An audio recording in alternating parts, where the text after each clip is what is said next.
Hello, it's Tamara Hunter, and today is day number 233 of 365 Days of Awesome. Celebrate success through service. And I am with our service hero, and I'm so excited about tonight. Okay, his name is Martin Lopez, and Martin is about one of the most fun people that I know. I mean, you just around him and I just smile and I want to and his energy and he's so much fun and he actually is helping so many people in such an interesting way. And I'm not going to go into it right now too much because I want it to be discovered while we are visiting. And yes, he's been looking down at his phone, but you know it's for a good reason. And I know what it is. Wink, wink. So we're good. So welcome, Martin. How you doing, Tamara? How you doing? I'm doing good. Okay, so you've got a big question mark right behind us. Right there. Okay, let's start with that. Why do you have a question mark behind your back? Because I wrote a book called The Curiosity Theory, and this is my logo. It's actually a question mark inside of a light bulb. So the idea is our ideas come from questions. The ideas that we have are being innovative or being all that comes from curiosity. So that's kind of, I found that logo and it just fit perfectly. And I love it. Thank In you. fact, I got a couple of images because, I actually met you at an event. I think the very first one was Joseph Ortega's event Okay.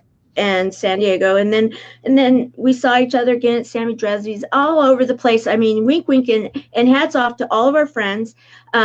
You are from my neck of the woods, and it's so fun to have a couple of SoCal people together today. I love all the people of all the different time zones, but there's just something about San Diego that is I mean they do Born and call raised.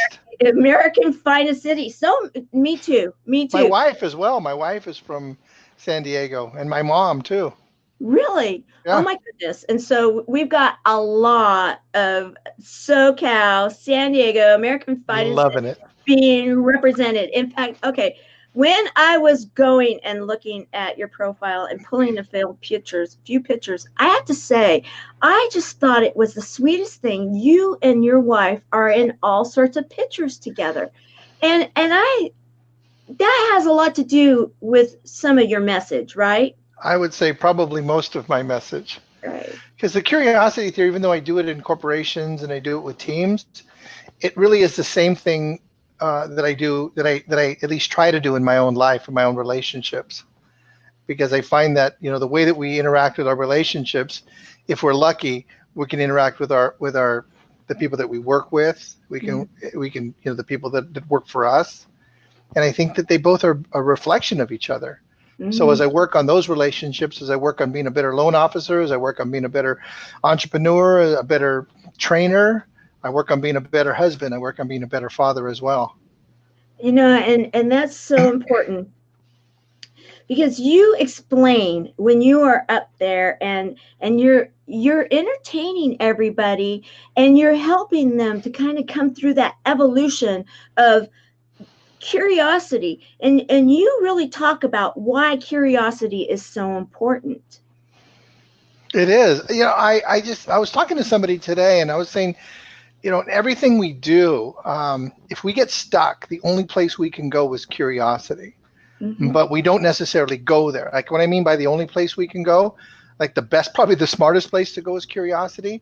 There's a friend of mine. He was talking about how he has a friend of his that he's had been a good friend for a long time, and the guy's mooching off of him a little bit, and so he's been kind of arguing with the guy. And when we spoke, it's like, well, what about this? I was asking him questions. What if you asked him this and what if you asked him that?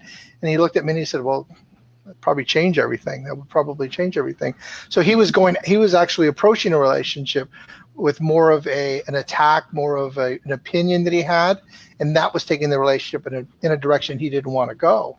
Mm-hmm. And I said, well, why don't you try Curiosity? And he's like, wow, that's a really, really good idea. And I said, what would it be like if you did? And he said, I probably wouldn't have the relationship I have right now. I probably have a much better relationship. Okay, so let's talk about how you got involved in all of this, because I love the fact that you have on your profile that you were an award-winning loan officer. Tell That's just us about vanity. that. I mean, that's great. I'm thinking, wow, what awards have you won? A lot of them. A lot of them. In our business, they just give you awards for everything. If you're the top producer, if you do this many loans, all that stuff. So you get a. I'm in the real estate business, and I think in the real estate business, they just give people awards just so that they can put them on their signs and on their cards and stuff. Right. And then they can have them on the plaque, and then everybody's like, okay, but you have more Yeah. than I do, and I've been around longer than you have, and that whole thing. Now, okay, so you've been a real estate agent or in the real estate industry, loan officer. What what bit you? What was the thing that made you want to become an author, a speaker, a coach, and helping people out there like you are? I'm curious. When I started as a real estate agent, and my slogan was making a difference. And I really didn't know what that meant because I was only 19, 20 years old when I first started. And but it just that just resonated for me, and it probably took me into my 30s to really understand what that meant. That I wanted to make a difference, and I was one of those guys that I guess I was kind of a nosy guy, curious, but I think I was just nosy, and I'd stick my nose into people's business, and if I saw somebody that they were struggling or something, I always wanted to go help them, whether it was my best friend or somebody in the classroom. And if I saw them, they looked a little down, I'd go over there and I'd try to help. I like, what can I do? Like, what's going on? And I kind of think, I think that's what started it. And then that was one of those ideas when I was a kid, like I want to write a book. And I really didn't know what that meant or really what that was about. And about 3 or 4 years ago, it was a Friday afternoon, and I was driving home from work. My wife was home. She had just gotten home from work. She's a school teacher. And it was it was kind of a tough week, and we were trying to figure out where we wanted to go to dinner. And through a series of events, we got in an argument, and I was trying to find out like where you want to go to dinner. And she's like, oh, anywhere you want to go. And I'm like, okay, how about let's go here? And she's like, nah. I go, okay, where do you want to go? Anywhere you want to go. Well, how about here? And so I got really frustrated. And I don't work very far. I just kind of work down the street around the corner from here. So it only takes me a few minutes, 4 or 5 minutes to get home. And so I was driving I live on top of a hill. So I was driving up the hill, and I just got really frustrated, and I just hung the phone up. So I pull around to the front, and I walk in the house, and she said, did you hang up on me? Like, Uh-oh. I didn't hang up on you, lying, no, you hung up on me. No, I didn't. 5 minutes later, we're in this fight. She's like in the bedroom, on her crossword puzzles, and I'm sitting in the living room, watching ESPN. It's like, that sucks. It's Friday afternoon. We were, go out to dinner, have some drinks, spend some time together, have a really good time, and then, next thing you know, we're arguing, we're fighting over something really, really stupid. So I go down to the beach. I just live a few miles from the beach, so I drive down to the beach, and as I'm driving down to the beach, I'm kind of having an argument with her in the car, but she's not with me. So I'm like driving and kind of like, going over the whole argument, going over everything that happened. And then all of a sudden I just kind of said, why are we fighting? I was wondering, like, why are we fighting? And I just kind of like, I'm trying, I don't know. And why are we fighting? So I journal a lot. There's my journal. And when I journal, if I have a question, I'll write a question mark in the journal, and then I'll write the question afterwards. That was I guess that was probably the first thing I started, I should have figured that out, right? So I'm down at the beach, and I don't have my journal with me, so I'm walking on the beach, and I start writing question marks in the sand, like, why are we fighting? Like, why are we fighting? I'm really trying to figure this out. And as I'm walking, a couple of memories, things that I've thought about, things that have been in the back of my head my whole life, showed up. And one of the memories was this fight I got into when I was in 8th grade. I grew up in kind of a tough school and hung out with a bunch of kind of like tough guys. There's a lot of gangs where I grew up. And two of the guys that I hung out with was one of the guys' name was Mark, and the other was John. And Mark was kind of a short guy and had that kind of Bruce Lee persona. He knew karate and kung fu and all that, and he loved to fight. And John, on the other hand, he wasn't like that, but he was real tough. But he was a lot bigger than both of us. think maybe he probably was a couple years older than us because he actually had a goatee in junior high school. So, I don't think he was supposed to be in that junior high school, but he was a good guy. But he really didn't like to fight. But whenever he got in a fight, he wasn't the kind of guy that stopped. He would just, his engines would go and he would just keep going. And one day I walk into the cafeteria and I see this crowd, that certain type of crowd you see when there's a fight. And in eighth grade, so hey, cool, a fight, so I make my way to the front of the crowd and I look, and it's those two guys fighting. It's Mark and John, and so I was like, hey, what's going on here? And nobody's breaking it up. I figure I better break it up. So I reach down and I pull them apart, and I have Mark on my left hand, and I have John on my right hand. As I pull them apart, I throw Mark to the ground and I pull John this way, and I'm holding onto his shirt and I rip his shirt. So you ever had the situation you try to help a fight and you end up being in the fight? Me? No. I haven't done that yet. I have that still on my to-do list, I guess. Don't put that on your to-do list. You try to help a situation, and all of a sudden you're in trouble. So that's kind of what happened. Don't put that on your to-do list. Now I've done that. You get yourself in that trouble when you're trying to help. Yes, okay. That's exactly what happened. So I'm trying to help, and all of a sudden now I'm like in a fight. So now, so I have got a ripped shirt, and I'm still holding on, and he reaches over and he hits my hand really hard, and it hurts. And so like I said, I grew up in a tough area, and so I knew how to fight, and I was kind of like, all right, we're gonna fight. So it's kind of automatic when someone steps to you, you're gonna, okay, so I get ready to fight, and he's gonna clobber me. I know he's gonna beat my butt, but I'm still hoping I can get a couple licks in, because what I was taught is when bully messes with you, then if you can punch a bully, if you can hurt a bully a little bit, then he won't mess with you again.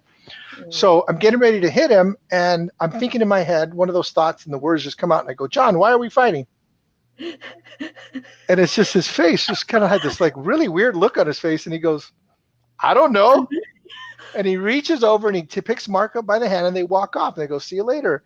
And my whole life I've been it's been this story that's been in my back of my head, like, what happened? Right. And I'm writing question marks in the sand, and I'm going, I asked him a question. That's what happened, is I asked him a question. And I think it was like, not only did I ask him a question, but I was curious. It's like actually curious about, like, I really wanted to know, like, why are you going to kill me, basically, right? Yeah. And I wondered, I said, I was kind of like put that together with like what was going on with Yvette and myself, and I said, maybe I'll go find out, why are we fighting? So I was driving home, and as I was driving home, I was kind of thinking about some other things that happened in my life, and I get home, and I go into the room, and I walk up to her, and tell she's really upset, and she'd been crying a little bit, and I say, honey, can you you're curious, can you tell me what I did? And she looks at me and she tells me what I did. She tells me exactly what I did. She told me what I did that day and the week before and the month before, and all the stuff that I had done for the last few years, actually the whole relationship. And we had this amazing conversation that night, like we never had before. And the reason it was different was because I was actually listening. I was sitting there and I was curious. I wasn't trying to defend the things that I have done or the things that she said I did. I wasn't trying to justify. I wasn't blaming her for them, like, you started this. I was just listening, and I would just get like, well, what else? Like, wow. And I was kind of like, almost like I was discovering this I was almost like in this discovery mode where, like, wow, really? Whoa. Yeah. And then, so we had this really, really great night, went out to dinner and went out, had drinks and had a good time. And about 2:00 in the morning, I get up and I start journaling. And about 4:00 in the morning, she gets up to get a glass of water. And as she's walking by, my living room's over there, and she's coming, gets the water over here, and I kind of watch her walk by. And I said, honey, I'm wondering. I said, why did you tell me everything you told me? And she looks and she says, I just felt safe. Felt like you were respecting what I had to say.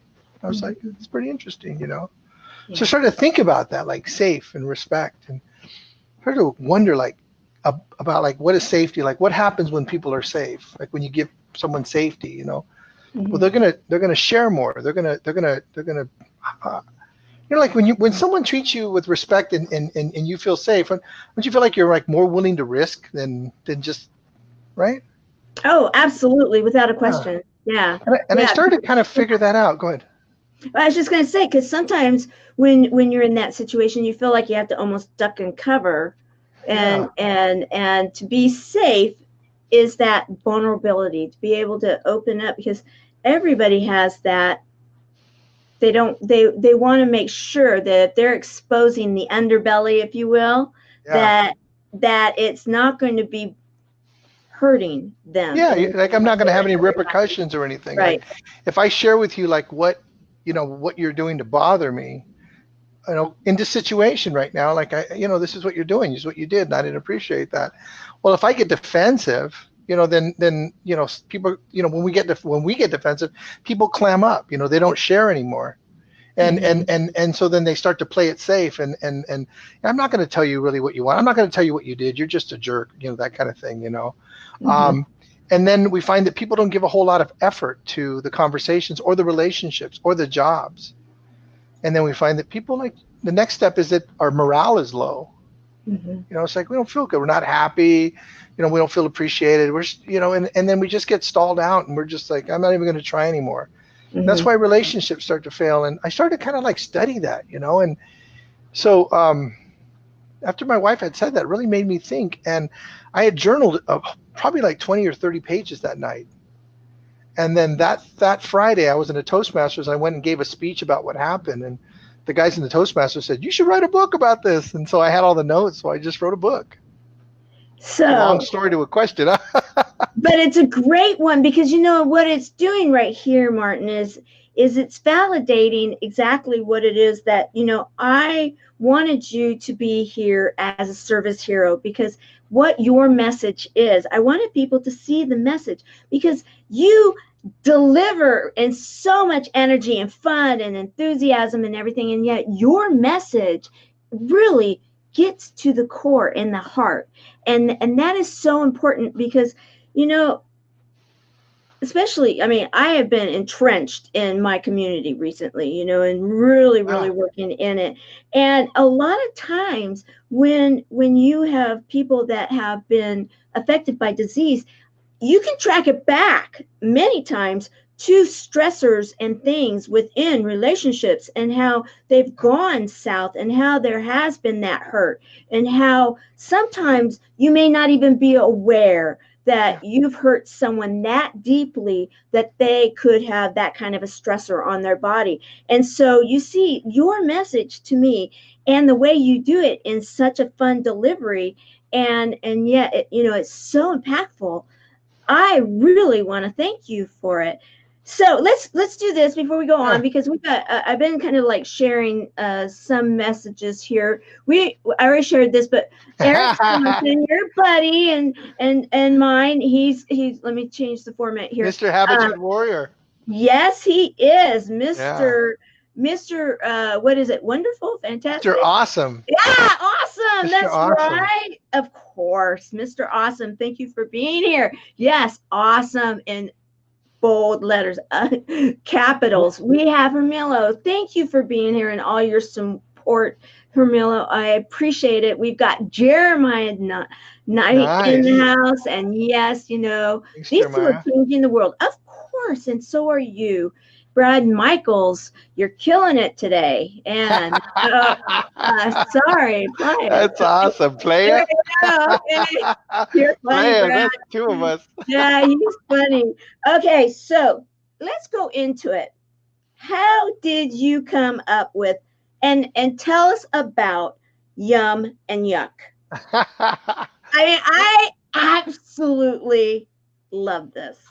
Well, Yum and Yuck came up as a result of being a man and studying emotional intelligence and studying nonviolent communication, and realizing that that as a man I have only limited vocabulary in emotions, and if I can start with very limited, very basic vocabulary of Yum and Yuck, at least that gives us a place to stand. And really, what's behind that is the idea of energy, how energy transfers. And when we can identify an emotion that somebody's experiencing, not what we're experiencing, but what someone else is experiencing, we connect. It creates a really powerful connection, because people then get heard, they get appreciated, they get honored, they're understood, and that's an important thing for people. What often happens is that somebody will say how they feel about something, and then the other person will then say how they feel about it. And even though that's communication, that the when you're in a conflict, when it's tense, and someone's Right. telling you how they feel, and when Right. you bring I into it, and we teach this in the curiosity theory, and it's kind of deep into it, about 4.5 hours into it. That what you learn is that the other person is that what they're going through is not being honored in a way, because it's like, I feel this way, and then, will I really understand that? It's like, okay, but I'm not talking about you understanding it. It takes the attention off the person that's actually expressing themselves, and putting the intention on the person that's hearing it. So the curiosity theory, we started to understand that, but and started to explore that, but then understanding that different people express themselves with different emotions, that sometimes we don't understand what the meaning of the emotion somebody's saying is. And oftentimes men might say angry when they mean frustrated, or they might be trying to say they're annoyed, and we're working getting our words out. Just like right now, like sometimes I'm trying to get my words out, Mm-hmm. and using yum and yuck is a really great place to start, because it identifies a place that we can start with emotion. And we know Okay. yum is good, yuck is, that we're not feeling good. And it just gives us a place to start. And what I have found is that just by using yum and yuck, it it creates a connection versus a disconnection. And even though it's very, very simple, those two little simple words, they go far. Well, yes, and in fact, you give examples when you're speaking, and I really like that, because it was like, okay, I was getting that, and let's see, this is your podcast guest. I'm looking for some of the images here. Here you are. Um, That's when I spoke at Habitude Warrior Conference right there. That's Eric's program, and it's actually going to be in San Diego at the end of the month, and I'll be there as well. yes, So say hi and come meet me. Come say hi if you're not registered. I don't know, it might be sold out, but send me a private message, and I'll see what I can do to see if there's any tickets left over. awesome, Yeah. awesome.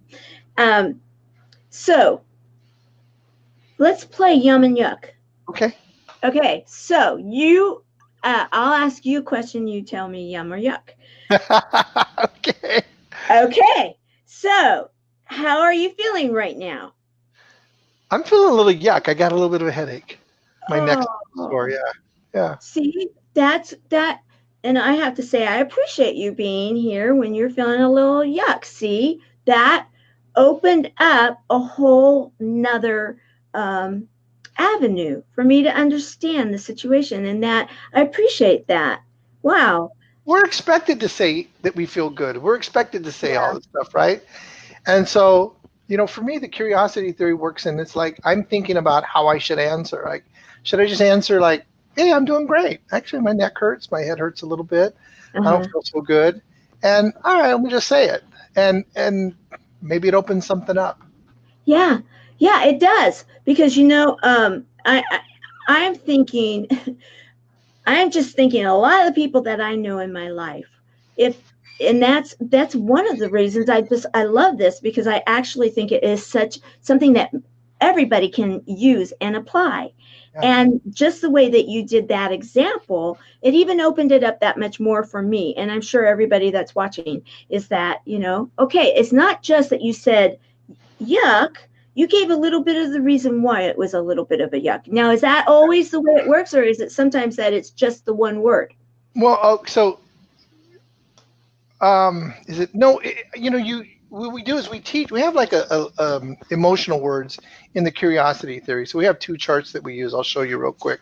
I should have brought them, and I have big charts, but they're in the garage right now. And the charts, what they do is they're a list of emotions or a list of words. Let me find it really quick. That Okay. we use. And it's a feelings chart, okay? And this comes from nonviolent communication, but I break it up a little different. It's kind of hard to see. So these are feelings that we have, that we experience when our needs are being met, and these are feelings that we experience when our needs aren't being met. So in the curiosity theory, we use a lot of the nonviolent communication, Marshall Rosenberg's work.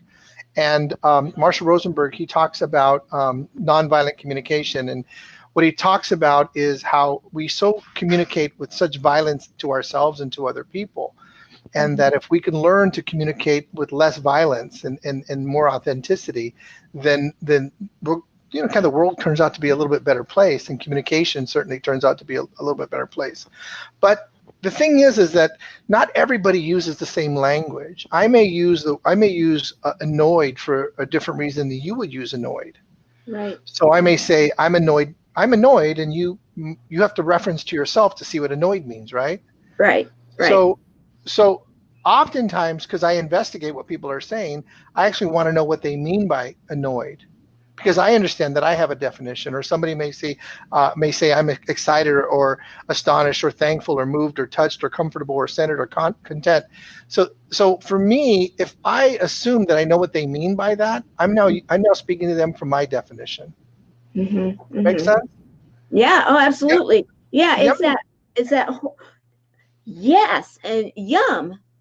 Because it's pretty simple. Yeah, well, what I'm thinking right now is it goes back to that communication that, in truth, there's that 3 communications, conversations going on. There's the one that how you're interpreting it. There's the one that, is possibly really happening. And then one that the other person is interpreting. And so it goes back to that whole, you're going to come from your set of circumstances, your history, your life, the way that you've lived it, and where your heart and mind is at this moment in time. And you're going to hear that word or that message. And so in taking it back to, again, I know I'm going with the yum and yuck, but I'm fascinated by it. Yeah. I am, because again, I like to keep things simple. Yes. That's just my philosophy in life. There's too many other things going on that, if you can keep some things simple, I'm all there. And to me, I'm thinking, okay, all right, I have in my dynamics and everyone that's involved in my life, I'm thinking, okay, if we were to implement this a bit, then I would be able to, instead of sitting there and trying to figure it out and sometimes, doesn't it feel like sometimes you're pulling that information out?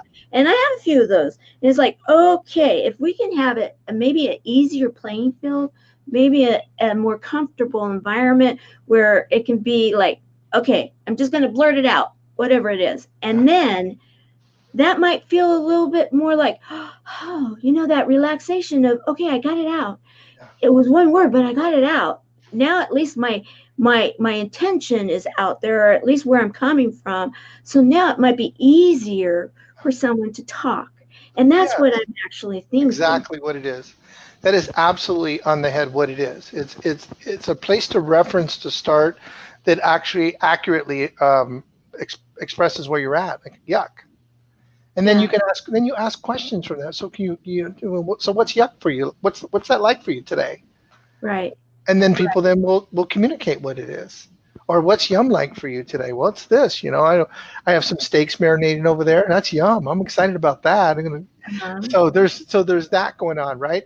So well, what does that mean for you? Well, I'm going to tell you what it means, So conversation is so often people assuming what other people are thinking or saying, and so often in conversation, people don't say the first time out what they mean to say. Right. They say it and they're like, yeah, that wasn't it. That's not a good description of what I'm going through. Can I try again? Right.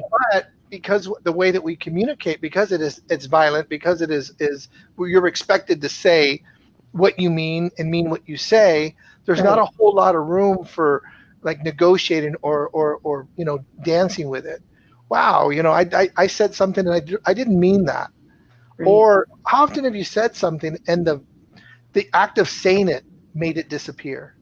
Like I said, I believed that 3 seconds ago, but as soon as I said it, for some reason, it's not there for me anymore. The power is gone. The power is gone. The charge is gone. All that. Yeah. And yum and yuck, it just lets you kind of have a place to start in conversation. And then then we call it curiously investigating in the curiosity theory. So we say honestly expressing and curiously investigating are the 2 ways to communicate. So you're honestly expressing how you feel without judgment, blame, or complaints, right? So without a judgment, without a blame, and without a complaint. and then you're curiously investigating what people are saying. I like that. I like that because in the end, I'm glad that you explained to us kind of where this all came from, that whole going up the hill and then the hanging up. And because so many of us, I'm sure, were saying, oh yeah, that sounds familiar, I've been there and done that. Yeah. Yeah, And oh, wasn't it a loss of signal? I mean, I've heard that yeah, a few times. exactly, Like, okay, where were you driving again?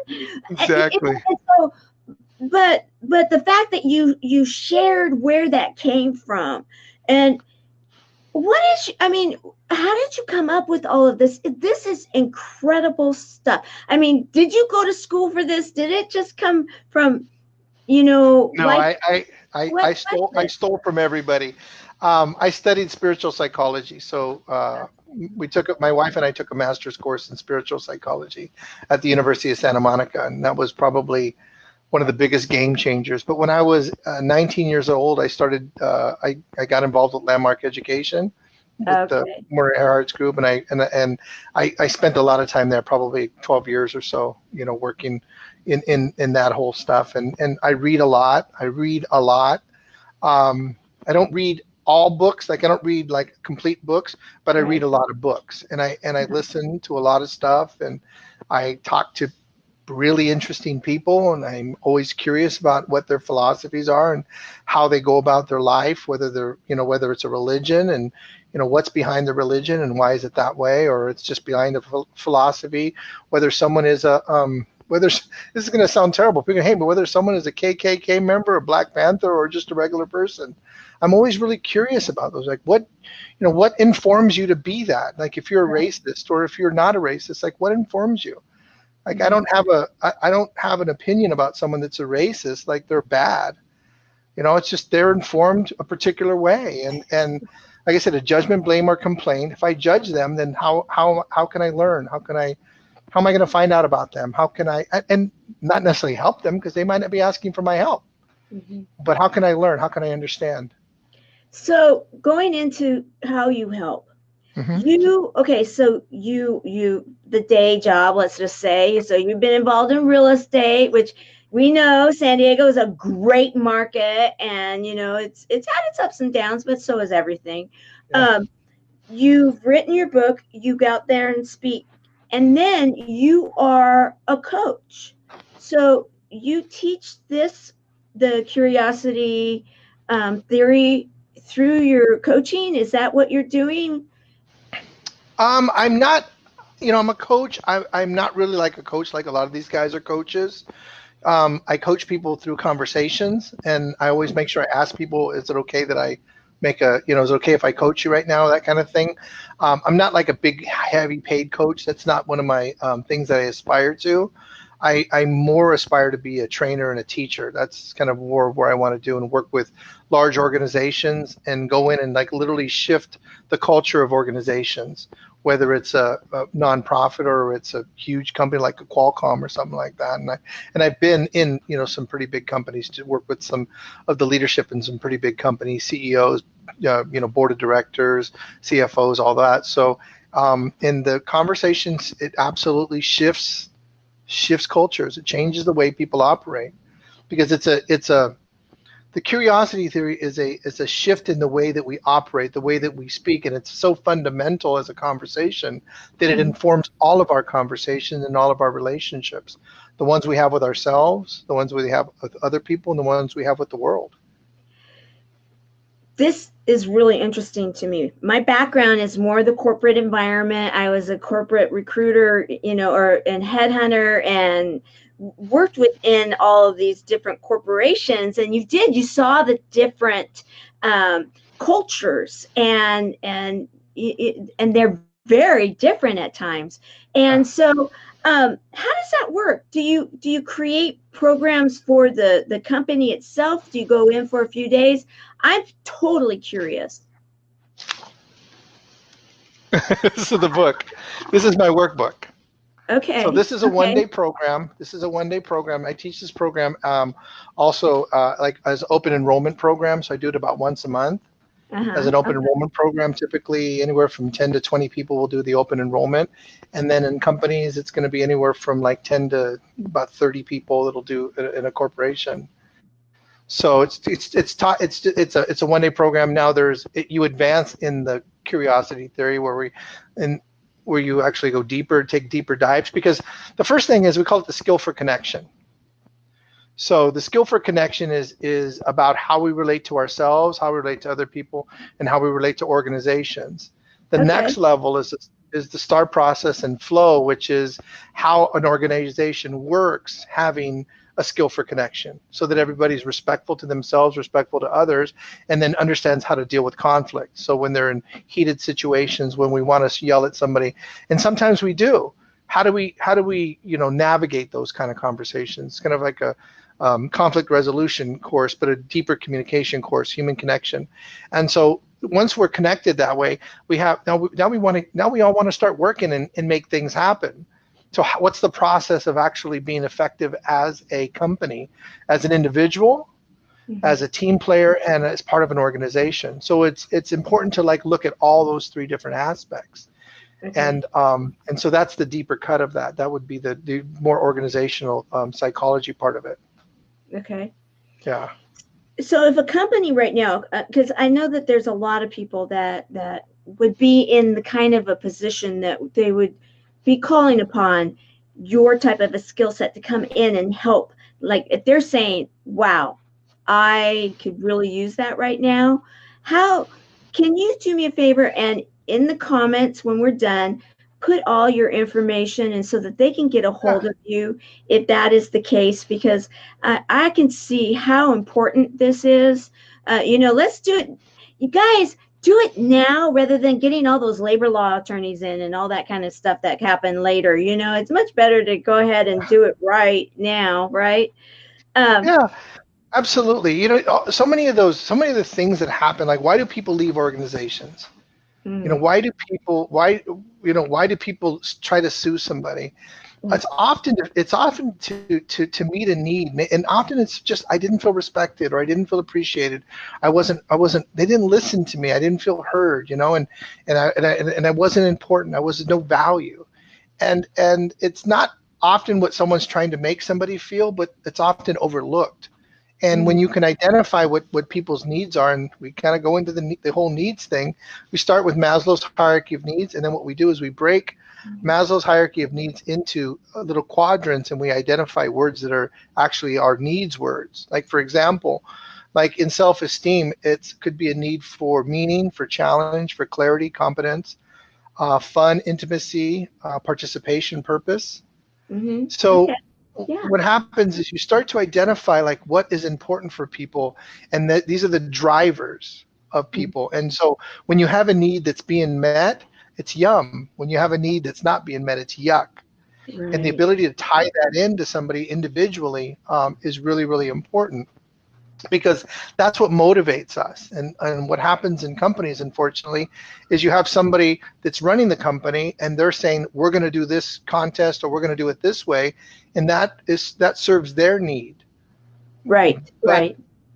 but it leaves 90% of the people out. Maybe 10% of the people identify with that need, but often 90% of the people don't identify with that need. And Right. and 10% of that 90% of people absolutely are appalled by that need.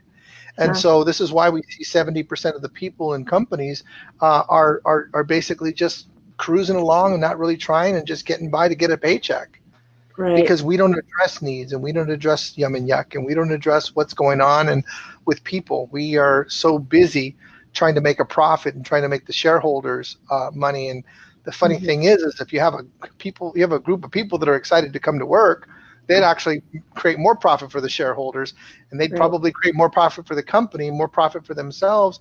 They'd be a lot more fulfilled. They'd probably want to come early to work more often. They probably wouldn't have a problem staying late at work. Right. So, do companies actually start implementing Yum and Yuck? Yes. I love it. Yes. Yes. We did it with a Fortune 500 company as an example. I can't give the name, but it's a very, very big company we went into, and there were three The chairman of the board, the CFO, and the CEO were all family members. The chairman of the board was the father. When he brought us in, his idea was, I'm either going to sell my company Mm-hmm. or we're going to take this company to the next level. And you guys, we need you to come and make that determination with what you're going to do with the curiosity there. We need you to come in and do it. It was under a different name. We need you to come in and see if you can help us, because we know that we want the same thing, but I just can't seem to stop fighting with my kids, and they can't seem to stop fighting with each other. They're undermining each other, and we need help. We need a different culture. We need a different way of thinking. Right. And the curiosity theory gave safety to communication. And we were on day 2, they were all in front of, there was about 26 leaders. They brought the leaders from all over the United States. There was about 26 leaders in the group, plus the father and both kids. And the father and both kids were literally crying to each other like they were talking to each other. I get choked up thinking about it right now. Yeah, I am too, because this is a big company, but you're also dealing with a family. Yeah. So this is. And we're talking about a company that went from a value of about 295 million to right now over 500 million. Wow. Yeah. And I'm not talking small companies. This is a big company. Like, people would know the name of the company, but they would know what the company made. Like, oh God, really? That. So. Right. And what happened through that was that the leadership started to see where they were kind of like in their little silos, and they were taking sides.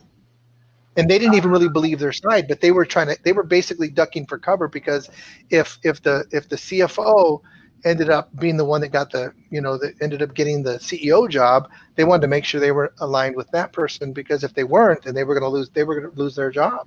So they were just positioning for the eventuality of what was going to happen. Because everybody could see it. Go ahead.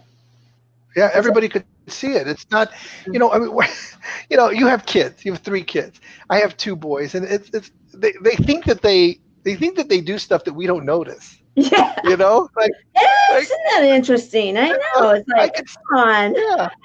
I see you walking I see you walking holding that bag. It's like, there's something you don't want me to see. It's pretty obvious.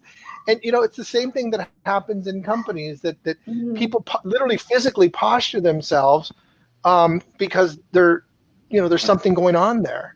And all you have to do is look, and you can look. And what happens is when we do the program is that people just stop. They just stop. It's like, okay, I don't need to fight anymore. I can honestly express myself. And if I need to know from you, I'm going to curiously investigate. I love that. There you go. Welcome, Robert. Good to see you. And let's see, you finally. Oh, okay. He's finally leaving you a review. Thank you, Robert. I appreciate it. Thank you. So, That's okay. awesome. I have a question here. You man up. That's fun right there. Okay, so is that an ongoing show, or were you a guest to this show, or? That was something I was trying to do on the weekends, and my business just got too busy, so I couldn't do it. Man Up was actually something that I actually got in an argument with my wife, and she was basically telling me to man up. And so it was, my wife is a badass, man. My wife is a badass. She's like, yeah, I was going to say, those sounds like fighting words to me. Yeah. She doesn't really mince words, and and she's pretty straight up. So if she wants something, or she wants me to change the way I'm being, she'll tell me straight up. And one day I was complaining or whining about something, and she's like, man up, like, oh man. And so with my buddy Dylan, I said, let's have a conversation about this. Like, what does this mean? And his position was like, those are fighting words. And for me, it was a call to action. It was a call to, man. I didn't like it. I didn't like it at all. I didn't like, being told to man up, but I listened to it. Like, my wife told me something yesterday about kind of like the way I'm acting around my family. And I was like, wow. I was just like, wow. I didn't like it either, but I listened to it. That says a lot, though, that you listened to her. That says a lot, because I try. And that's a lot. And then I love this picture. I just had to bring it up to the line, because it's just absolutely cute that you got a sense of humor.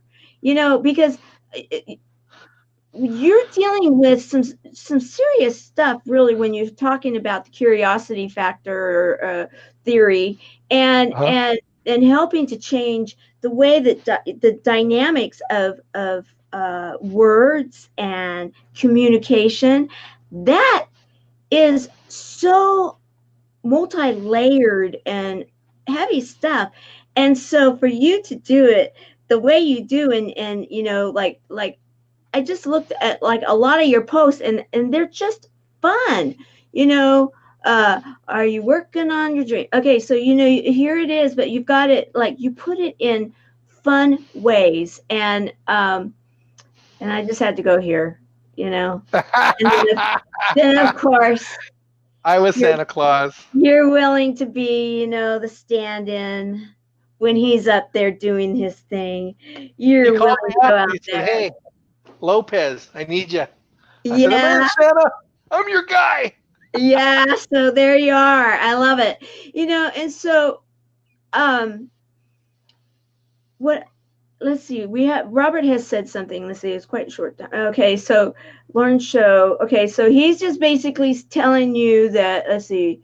I love okay, so what a ride. What a ride. He's basically saying, and that's where I think, as we kind of wrap this up, in that people that have worked with you, and then you've been able to revisit with them, like the ones that come to your courses, or your, those when they're moving up, as you were saying, in the different things.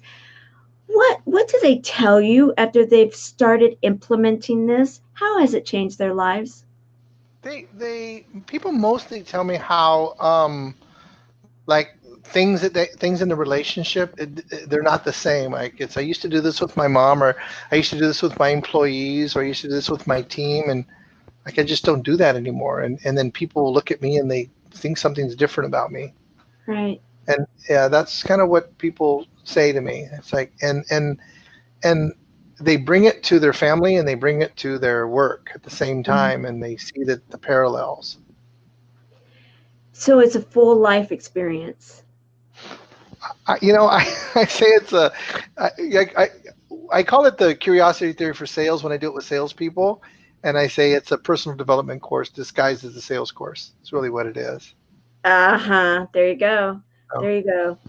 So you really are helping to make the world a better place, because if you're not using that hurtful language, those that way of being able to start opening up conversation and a safe environment, that's huge. yeah, and because we do use hurtful language. Hmm. We do. I don't know about you, but I know I do. I know I say things that are just rude, and I know the way I am. I'm a particular way, and I keep trying to be better at it. But I find myself saying stupid things to my wife or my kids, or sometimes to people I work with, or someone that's driving on the street.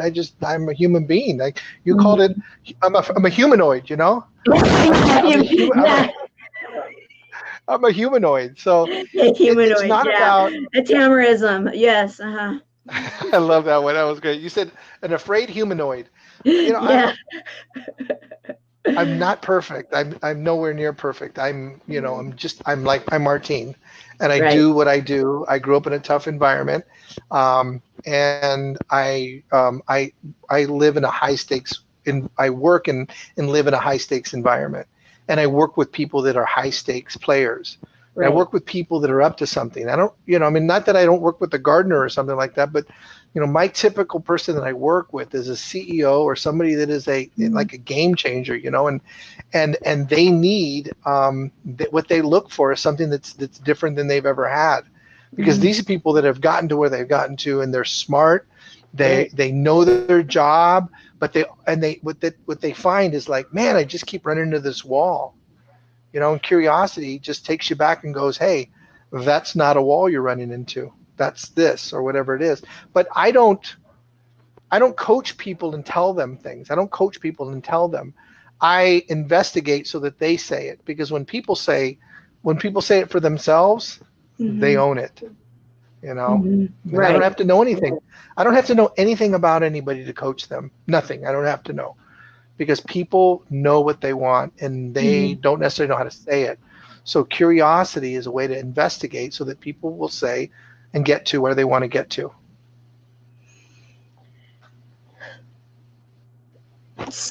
You know, what I'm thinking right now is I'm just thinking curiosity. It's like I want to just write that all over.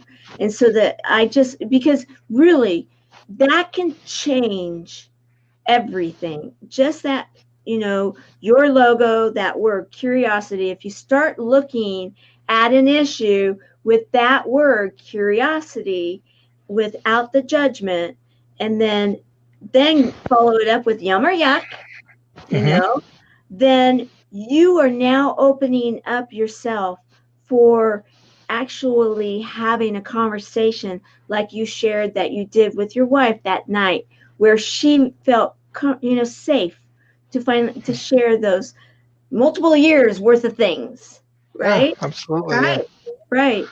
So So, that's the thing in conversation is the foundation that I try to implement in a conversation is always respect and safety. That's what I'm thinking in my mind. How there. can I put respect and safety in this conversation?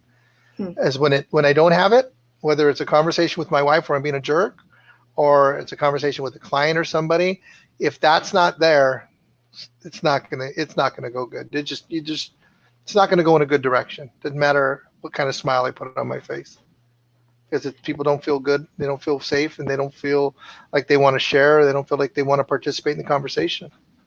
Hmm. But when you put it in, then it's a foundation. It's the yum or yuck, and then that's a place to build. I hope that everybody's getting as much out of this as I am, because the bottom line here is that I am going to implement a lot of what you're talking about right now. I mean, absolutely I am. So, what is up next for you? If someone wants to, say, okay, I am all in, and I'm sorry I said your name wrong before, Martine. It's Martine. okay. Yeah. Yes. Okay, so if they want to, take one of these classes, an individual, it's not a company. Yeah. When are you going to be doing them again? And what's coming up in the schedule? Do you have anything? Yeah. I think my next class is either May 11th or May 18th. I'm not doing anything in April. I think let me look really quick. Next one is May 11th is the next class. Okay. That's what we call that's open enrollment. I believe that's May 11th. That'll Okay. look. No, May 18th. Sorry, May 18th. That's an open enrollment. So how you enroll for that, how you want to do it is just go to the curiositytheory.com, and it says classes or whatever it says in there, and then just click the button and just And then register right there. Yeah. there you go. And you do that in San Diego. What area? Like right just west of Mission Valley in my office. So Okay. if it's 10 people, then we do it in that office. If it's more than 10, then we go into a hotel or something. Okay. All Yeah. right. But it's a conversation. So it's not like a lecture. The curiosity theory is not a lecture, because the people that are in the program actually create the curiosity theory, because they're expressing themselves in their lives, and then people are interacting with them. And then you start to see yourself and how you see things and how you do what you do. There's a lot of distinctions. So we go through all these little different distinctions, and as you go through them, you kind of like, oh, wow, wow, wow, wow, and eventually you got a light bulb with a question mark in it. Yeah, And I've got it right now. Woo! It's right there. Can't you see it? I mean, um, excellent. And then you said that you're also going to be most likely speaking at Eric's event. I'm not speaking at this event. I might hit the stage for 5 or 10 minutes. Okay. But All right. I'm doing a book signing at his event, and he has like a whole really cool Oh, book signing, and I support him. And there's a lot of people that are there that there's a lot of really good friends that are there. It's a great program. I think it's yeah. one of the best programs out there. I'm going to be there 1 or 2 days. I'm excited about it. I'm looking forward to That's it. awesome. Yes. So I'll be able Yeah, to see you. Yes. I All love right. that. So, is there anything that you would like to share before we close down, I mean, is there anything that we didn't, any of the nuggets, any of the little morsels that we didn't cover, or is there anything you'd like to close with? I'm just grateful to have this time with you and spend this time with you. I adore you. I think you're an amazing woman, and what you do for people that are going through the challenge of cancer and chemotherapy, which is just a rough thing to go Yeah, through. And it is. it's just amazing that you do what you do. And I'm it's a bigger commitment to human beings than I have. I can tell you that. And I got a big one. It's beautiful. It's Well, amazing. thank you, and thank you for saying that. And part of why I have this show, the main reason, is because the buddies watch it and they love learning from all of you. And so I am so excited that they are having the opportunity right now to be, and think about it. Can you imagine all those chemotherapy rooms and the nurses are saying, why are they saying yum or yuck right now? I can That's only right. see it, That's right. right? That's right. That's Yeah. so funny. Chemo cocktail, yum or yuck. Yeah, I know. Okay, I wonder, huh? That's Yeah, right. but the That's coffee right. you get afterwards, I bet. Yeah, I know which one that would be. So yes. So Anybody that go ahead. anybody that's part of your group, if they want to reach out and connect, I'm more than happy to just connect with them. And if they have any questions, please by all means, reach out, and I'm always available. I appreciate that. I do. I don't know. It's really interesting because I'm still kind of in a shock mode. My senior ambassador just passed away a week ago, and she was the one she would have been already all over this. She would have been asking questions. She would have been, and then she would be talking with everybody about it. And we're having our first meeting tomorrow of our ambassadors. And so I will share that with them because they're going to be the ones that are going to be touching base with all of our community and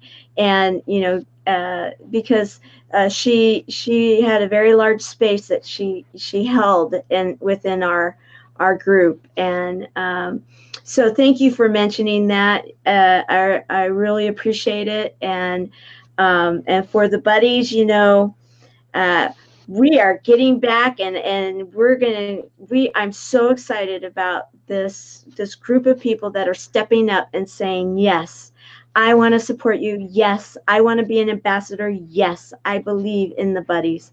So thank you, Martine. Thank you for that support. Pleasure. I appreciate it so very much because we are impacting people throughout the world, and it's a very humbling chair to sit in. And so the assistant, I can imagine. Yeah, I appreciate it. All right, but back to you, because I love this stuff, and you are just, you get even that much admiration from me because here you are with a headache, and I'm like, yes, let's have some fun. So I know what it's like when my head is pounding. It's like, oh, okay, this is what I want to do right now is laugh because it's going to be throbbing. So I get a migraine. I get migraines like once a month, and today's the day I got a migraine. So and but I'm okay.